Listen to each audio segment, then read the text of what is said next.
রবিন, অনেক বছর পর বিপিএল এ নিলাম হলো, আর আপনিও দেখছিলেন আসলে আপনার নামটা যখন আসছিল ওই সময় মাথায় কি চলছিল?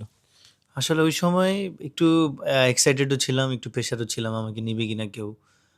বাট যখন দেখলাম যে চট্টগ্রাম আমাকে পিক করছে তখন আর কি একটা এক্সাইটেড ভিতরে কাজ করছে যে জীবনের প্রথম একটা বাংলাদেশের একটা বড় টুর্নামেন্টে একটা সুযোগ পাওয়া। তো ওই মুহূর্তটা খুব আনন্দের ছিল।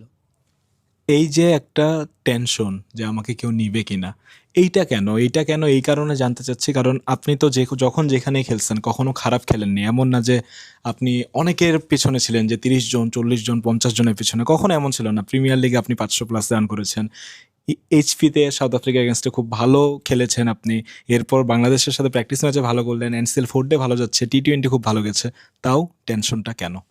আসলে এটা অ্যাজ এ প্লেয়ার হিসাবে একটু টেনশন কাজ করবেই। কারণ আমি কখনো ওইভাবে বিপিএল, এটা আমার ফার্স্ট টাইম। যদি আমি খেলি ইনশাআল্লাহ আল্লাহ যদি সুস্থ রাখে। আ সেই কারণে একটু টেনশন কাজ করতেছিল যে আ হবে কি হবে না একটা ডাউট ফিল ছিল। তো আল্লাহর রহমতে তা তো হইল ইনশাআল্লাহ। টি-20টা আপনি কতটা এনজয় করেন আসলে? এনসিএল টি-20তে তো আমরা আপনাকে দেখেছি তারপরও। আসলে আমি মনে করি আমি সব ফরম্যাটই এনজয় করি। আমার আমার কাছে মনে হয় টিম ফার্স্ট। আমি টিম গেম খেলার বেশি চেষ্টা করি সবসময়। আমার টিম কি চায়, সিচুয়েশন কি বলে। আমি সবসময় ওই চেষ্টাটাই করি যে আমার টিম ডিমান্ড কোনটা। আমার প্ল্যান আছে, নিজস্ব প্ল্যান থাকে, টিম প্ল্যান থাকে। আমি চেষ্টা করি টিমকে জেতানোর জন্য যা কিছু করা দরকার আমি সেটাই চেষ্টা করি। আপনার উত্তর শুনতে শুনতে আমার একজনের কথা মনে পড়ছিল, রিপন মন্ডলের, আপনারই ব্যাচমেট। আমাকে একদম শুরুর সময় সে আমাকে একটা কথা বলেছিল যে আমি 6 বলে 6টা ইয়র্কার মারতে পারি। এই কথাটা ওই সময়ের প্রেক্ষিতে হয়তো অনেক বড় কথা ছিল, বাট সে এটা বিলিভ করতো। অ্যান্ড এরপরে হ্যাঁ, অনেক খারাপ সময় তার গেছে, কিন্তু এখন মানুষও বিলিভ করে যে রিপন 6 বলে 6টা ইয়র্কার মারতে পারে। আমি পার্সোনালি আপনার টি-20 খেলা দেখেছি, and আমি আপনার প্র্যাকটিস দেখেছি, আমি আপনাকে অনেক দিন ধরে দেখছি, এবং আমি জানি যে যদি আপনাকে বলা হয় যে যায় মারে ফাটায় দে, আপনার চাইতে ভালো হিটার, মানে হার্ড হিটার হয়তো বাংলাদেশে খুব কম আছে, এটা আমি বিশ্বাস করি। বাট আপনাকে যদি বলি যে আপনার হিটিং অ্যাবিলিটি নিয়ে কিছু বলতে, আপনি কি বলবেন? আমি হিটিং অ্যাবিলিটি নিয়ে বলব যে আমি ওইভাবে দেখা গেছে এইবারই ফার্স্ট এনসিএল টি-20 খেলছি। তো আমার কাছে মনে হয় আমি কতটুকু তুলে ধরতে পারছি আমি জানি না। বাট আমি সর্বদা চেষ্টা করছি আমার নিজের যতটুকু অ্যাবিলিটি আছে উজাড় করে দেওয়ার। বাট আমি বিশ্বাস করি যে আমার দ্বারা পাওয়ার হিটিং টি-20 ক্রিকেট সম্ভব। হিটিং নিয়েই মানে আলাদা আরেকটা জাস্ট জিনিস জানতে চাই, সেটা হলো যে যে কথাটা আমি পার্সোনালি বললাম, আমি পার্সোনালি বিলিভ করি যে আমি মনে করি যে যদি আপনাকে ওই অ্যাক্সেস দেওয়া হয়, ওই ফ্রিডম দেওয়া হয় যে তুই যাই মারে উড়াই দে ব্যাটসম্যানদের, সো আপনি অনেক হার্ড হিটার ওপেনার বা হার্ড হিটার টপ অর্ডার ব্যাটসম্যানের চাইতে হয়তো ভালো মারতে পারবেন। এইটা কি মানে আমি খুব বেশি বাড়াবাড়ি বলে ফেললাম, নাকি এই অ্যাবিলিটি আপনার আছে আপনি নিজে মনে করেন? আমি মনে করি আমার অ্যাবিলিটিটা আছে। আমি যদি আমার ইনশাআল্লাহ আমি আমার প্রপার ক্রিকেটটা খেলতে পারি, আমি যদি আল্লাহর রহমতে সুস্থ থাকি, আমি যদি মনে করি যে না আমার মেন্টালি স্যাটিসফাইড বা আমার মেন্টালি খুব ক্লিয়ার মাইন্ডে আছে, আমি মনে করি ইনশাআল্লাহ এই অ্যাবিলিটিটা আছে আমার পাওয়ার হিটিং করার। নাইম শেখ সহ আপনি একই টিমে, আপনি এনসিএলেও আপনারা একই টিমে বহুত দিন ধরে খেলছেন, একসাথে ওপেন করেন, সো মানে এই ব্যাপারটা কতটা ভালো লাগা কাজ করছে? আসলে আমি খুবই খুশি এই একটা কারণে যে অ্যাজ এ সিনিয়র উনি আমার দীর্ঘদিন ক্যাপ্টেন ছিল আমার টিমের। অ্যাজ এ বড় ভাই হিসাবে, ক্যাপ্টেন হিসাবে আমি ওনাকে পেয়ে খুবই উচ্ছ্বাসিত। কারণ আমার কাছে মনে হয় উনি খুব হেল্পফুল। আশা করি আমাকে উনি ওইখানেও হেল্প করবে অনেক। অনেক এক্সপেরিয়েন্স শেয়ার করতে পারবে।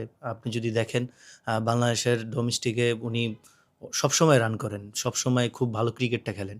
তো আমার কাছে মনে হয় ওইটা আমার জন্য হেল্পফুল।